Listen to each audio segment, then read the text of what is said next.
My husband was manipulated by his mother and demanded a paternity test for our child.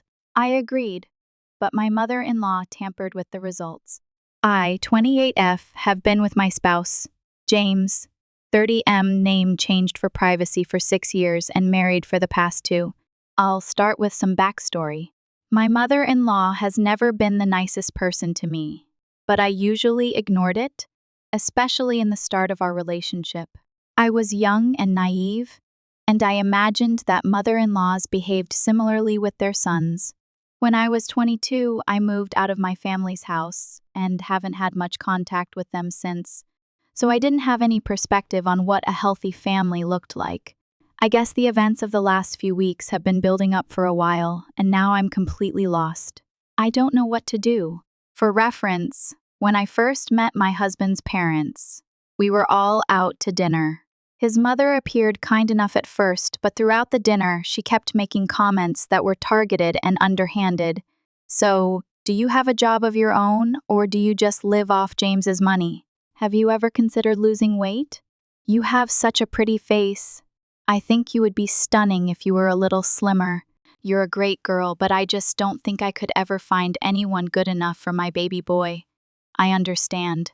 I ignored every possible red flag, but in my defense, I was deeply in love with this guy. She constantly said these things in a nice, humorous tone, and I didn't want to overreact. For the first several years of our relationship, she frequently made small, underhanded comments about my weight, appearance, or the idea that I was dating James for his money. The trouble is, we both work in the same field and earn nearly the same amount. While he earns slightly more than I do, it is far from enough to justify gold digging. At first, the things she said bothered me, so I took them up with James. He repeatedly told her to quit making comments like that, but because it was never anything excessive, he dismissed them, stating that because he is her only kid, Mom is a little clingy. We also didn't see his parents very much because we were both busy at work and lived about an hour away. When he proposed to me, things quickly escalated. I won't go into too much detail, but my mother-in-law made our engagement and wedding difficult. When we invited his parents to supper to announce our engagement, his mother broke down when she saw the diamond. She asked James how much it cost and flushed bright red when he told her. I understand that it may appear to be a lot to others, but we both work in a lucrative industry and are financially blessed. The price was reasonable for him. Still, she informed him that I didn't deserve such a costly ring and that he had never purchased her anything that expensive, something she thought she deserved as his mother. She also stated that she did not believe he was serious about me after we had been dating for 3 years. James urged her not to be crazy and left it at that, but supper was destroyed and everyone left shortly thereafter. His mother did not speak to him for 3 weeks after that. Later, she sent him an apology, stating she was afraid of losing her little man. During the wedding planning, my mother-in-law attempted to tamper with the guest list and vendors. And yes, she wore a white dress to my wedding. James supported me throughout this. We had passwords for all of the vendors, and he had his mom change them. Our first year of marriage was wonderful. We wanted to have a family and started trying for a baby right away. However, everything changed when I became pregnant at the end of last year. We surprised my in-laws at their house with a small gift basket including champagne, chocolate, and a tiny plaque that read Grandma. When they opened it and realized what was going on, my mother-in-law looked at me and said, "You sure it's my baby James's, right?" I was astonished, but she smiled and behaved as if it were a joke, and the evening went on. That's when she started making a lot of comments about my weight. "You've really put on a few pounds, haven't you? Be careful, or your husband's eyes might start to wander." I stayed thin during my whole pregnancy with James. "You should really stop being so lazy and put effort into looking good for my baby James." She also mentioned women she knew who had misidentified another man's child as their husband's. It always felt like she was after me. She even joked about how she wished I wouldn't do something like that, implying that I cheated. I despised these statements and constantly requested her not to make them. she would dismiss it, adding, "You take things too seriously. Can't you take a joke?" Then she brought up Sarah, 30F, James's ex from high school. She would talk about Sarah's skinny and petite figure and how she matched James better because they were both athletic. These comments, along with pregnancy hormones, caused me to cry several times. At first, James would yell at his mother to stop talking to me in that manner, which only irritated her more. But about the 4th or 5th month, he became distant. He started visiting his mother more frequently without me, and would come over on weekends, even when I begged him to remain because I was sick or in agony. Around my 5th month, he stopped kissing me goodbye in the mornings before work, hugging or caressing me at home, and expressing no emotion at all. I was completely confused, but whenever I asked him what was wrong, he became irritated and told me I was acting clingy and annoying, or that he was just tired. He even indicated that I was acting crazy due to my pregnancy hormones. I let it go and tried to concentrate on myself and my kid, but I was sure my mother-in-law was bugging him about it. When my baby was born 1 month ago, my mother-in-law insisted on being present in the delivery room. I didn't want her there, but James claimed if I didn't allow her to come, he wouldn't be there for me either. At this point, I was so emotionally and physically weary that I caved in and let her stay. Although my labor was long and complicated, holding my kid was the sweetest moment of my life. I'd do it all again for him. Then, just after they cleaned him up and returned him to me, James went to me and said, "I want a paternity test." I was shocked. I assumed it was a prank at first, but he was serious. I was really perplexed and kept asking why. I'd never cheated on anyone or given him cause to believe I had. My job was remote, and he had to go into the office, so I was practically constantly at home. My pregnancy was very challenging, therefore I didn't have the opportunity or time to have an affair. He kept stressing that he wanted to be sure the baby was his and that he didn't want to pay for some other man's child. Hearing him say such things about our baby broke my heart. I consented to take the paternity test because I had nothing to conceal. 3 weeks ago, we received the results. As you might expect based on the headline, the results were negative. I thought there had to be a mistake, but James refused to even look at me.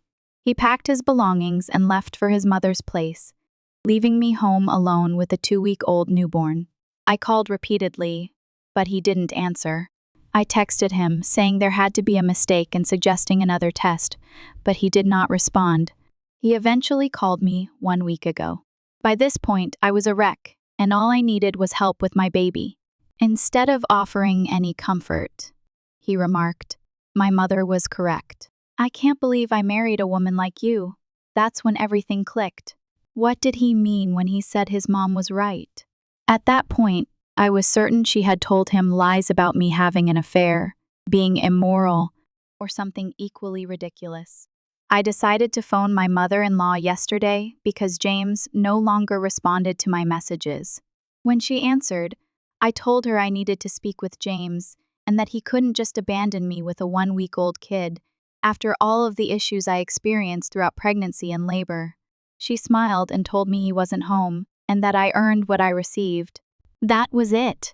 I was finished. I was done with the entire family. By this time, I had my baby to think about, and I was not going to let them walk all over him like they had done to me. I was not going to put up with my mother-in-law's nonsense longer. I replied, "I don't know what you think of me, but I never cheated. The test was wrong." That was the turning point.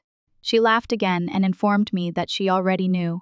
Then she acknowledged that she had submitted the incorrect sample to ensure that the results were negative because, in her words, I did not deserve her kid James. She refused to let me baby trap him. She went even further. He will never believe you or put some woman over his own mother, so just let it go. I was stunned. For a minute, I was unable to answer. Then she went on a big rant about how she always wanted James to be with someone good enough for him, someone who matched him in appearance. She mentioned Sarah again, stating how much she missed her, and how James should recognize that she was the one he was meant to be with. The paternity test was simply a ploy to encourage him to leave me so she could find him a suitable companion. I hung up. Since then, I've been numb. I can't believe a real grown-up would act like this. That gets me to where I am now. I texted James right after and told him what she had said. I advised him to ask her himself. I'm not sure where to proceed from here. Should I have another paternity test? I'm thinking of hiring a lawyer, but I don't want to make things any more complicated. Should I even take him back if he decides he wants to return? Any advice would be greatly appreciated. Update 1. One quick update for everyone who asked. First and foremost, thank you to everyone who responded and offered suggestions. I honestly didn't anticipate so many people to see this. I went to bed last night after finishing this post and awoke to 900 comments. I read them all, but I won't be able to respond to everyone, so I'll answer a few questions here. As I mentioned in my essay, I am not connected to my family and have not spoken to my parents in years. They did not attend my wedding, and I do not believe they are aware of or concerned about my baby. My family is from Minnesota, but I came to the East Coast after leaving my parents' house. I supported myself through school and college by working various jobs, met James in college, and have been working remotely since. I don't have many friends locally, and my family is out of the question. I'll call my coworker, Katie F., who lives close, and we occasionally text. I informed Katie a little about what was going on, and she was kind enough to offer to come over and support me. When she arrived at my place, I was a wreck. I hadn't showered in a week. The house was a mess, and my 2-week-old newborn was wailing in my arms. I burst into tears because I was so relieved to see her, which was awkward because we weren't even close. But she was incredible. She inquired what was going on, and I couldn't even explain, so I just showed her the original post. Katie has been a sweetheart. She's been minding my son while I clean up, eat some proper food, and take my first hot shower in 2 weeks.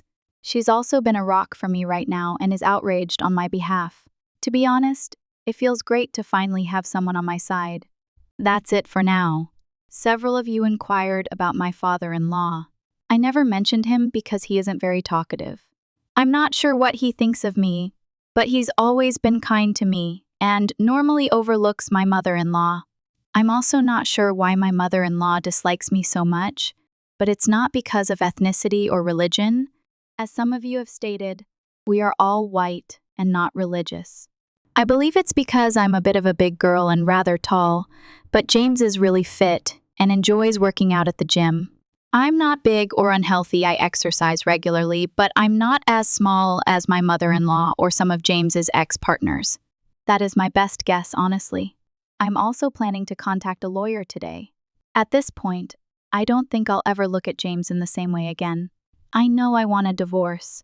I had already screenshotted as many chats as possible, both with my mother-in-law and with James, just in case this happened. I'll also acquire another paternity test and give him the results as I serve him with divorce papers.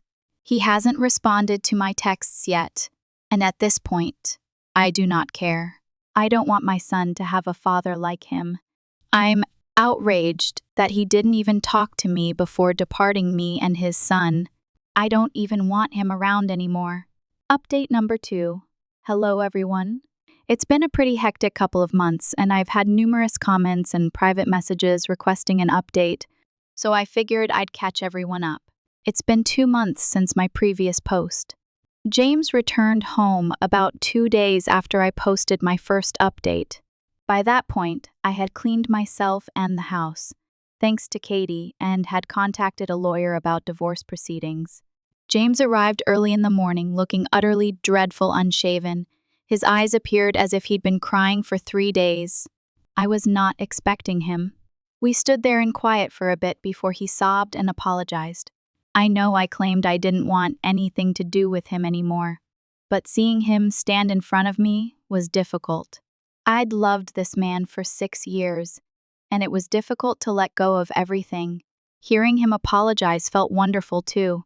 I allowed him in, and we sat in the living room while I held my baby. He kept crying. Eventually, he begged to hold his son. The wrath from the previous few days returned, and I said, "No." He simply nodded and let it go. After gathering his thoughts, he asked if we could talk. I consented because I wanted to know what he had to say. Thank you to a commenter here. I remembered to record the chat on my phone. The truth comes out.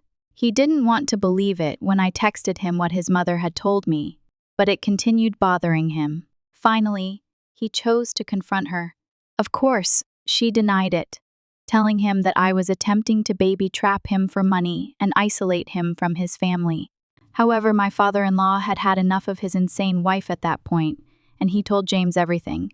It appears that one of my mother-in-law's nephews worked at the lab where the paternity test was sent. She persuaded him to switch the results. James stated that it felt as if his entire universe had fallen in that moment because he recognized what a lousy husband and father he had been up to this point. What a manipulative mother his mother was. To be honest, hearing that made me feel amazing, but it was not the end. The scope of her manipulation. His mother then attempted to defend herself by claiming that I was too large and womanly for her ideal handsome son. She wanted him to divorce me and reunite with his ex since, in her opinion, she was prettier and more suitable for him. She also despised the fact that he was paying me and our baby too much attention because it was taking precious time away from her. Things become worse. When he came over to her place during my 4th month, one of the occasions I was unable to go, she invited his ex, Sarah. She convinced James that I had been aloof and irritated because I was having an affair and forcing him to raise another man's child. Sarah, who was petite and admittedly very attractive, flirted with him at every opportunity, and James acknowledged falling for his mother's deception. He began seeing Sarah behind my back because he enjoyed feeling wanted. As I struggled with my pregnancy, he was the one having the affair. He stated they never slept together, only dated and kissed, and such as if that makes things better. He claimed he called it off the week before I went into labor due to remorse. Then, after telling me everything, he pleaded for forgiveness.